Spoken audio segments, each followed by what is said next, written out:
Praise lord. దేవుని ఉన్నతమైన నామమునకు మహిమ కలుగును గాక.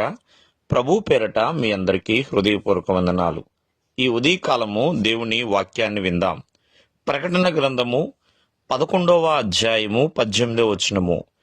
నీ నామమునకు భయపడు వారికి తగిన ఫలము నిచ్చుటకును గొప్పవారేమి కొద్దివారేమి భూమిను నశింపచేయు వారిని నశింపచేయుటకును సమయము వచ్చియున్నదని చెప్పిరి.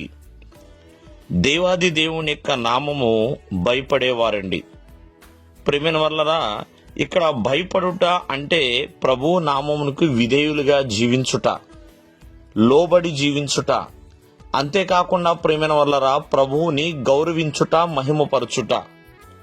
ఎవరైతే ఆ దేవుని నామము ఘనమైనదని, ఉన్నతమైనదని గౌరవించి విధేయులుగా జీవిస్తారో ఆ భయపడు వారందరికీ కూడా దేవుడు తగిన ఫలమునిస్తున్నాడు.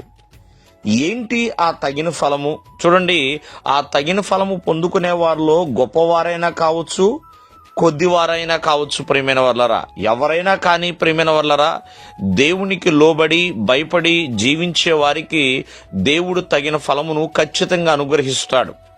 ఏంటా తగిన ఫలం అంటే ప్రియమైన వాళ్ళరా, పిన్నలేంటి పెద్దలేంటి, ఎవరైతే దేవుని యందు భయభక్తులు కలిగి ఉంటారో వారిని దేవుడు ఆశీర్వదిస్తున్నాడు. అంతేకాకుండా వారికి చక్కటి క్షేమ స్థితిని దేవుడు అనుగ్రహిస్తున్నాడు. మరి ఆశీర్వాదమే కాదు, క్షేమమే కాదండి, దేవుని యొక్క కనికరము వారికి తరతరములు, యుగ యుగములు కూడా నిలిచి ఉంటుందండి.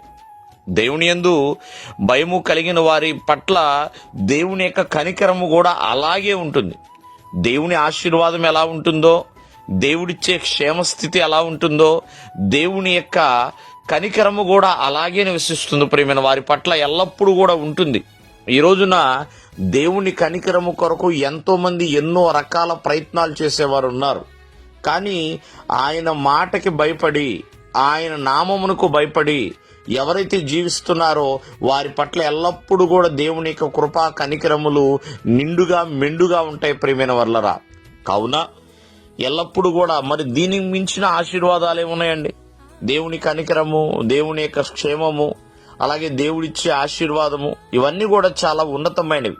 కావున ఆయన నామమునకు భయపడి అంటే లోబడి మనం జీవించే వారిగా ఉండాలి. ఆనాడు మరి భక్తుడైన యోబు కావచ్చు, ప్రియమైన వాళ్ళరా, పౌలు కావచ్చు, ఇలా చాలా మంది భక్తులు ఎల్లప్పుడూ కూడా ఆయన యందు భయభక్తులు కలిగి ముందుకు కొనసాగారు.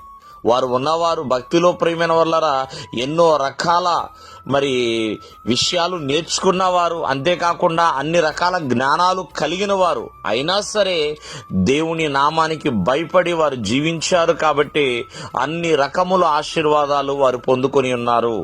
దేవుడు మిమ్మల్ని ఆశీర్వదించును గాక. ఆమేన్.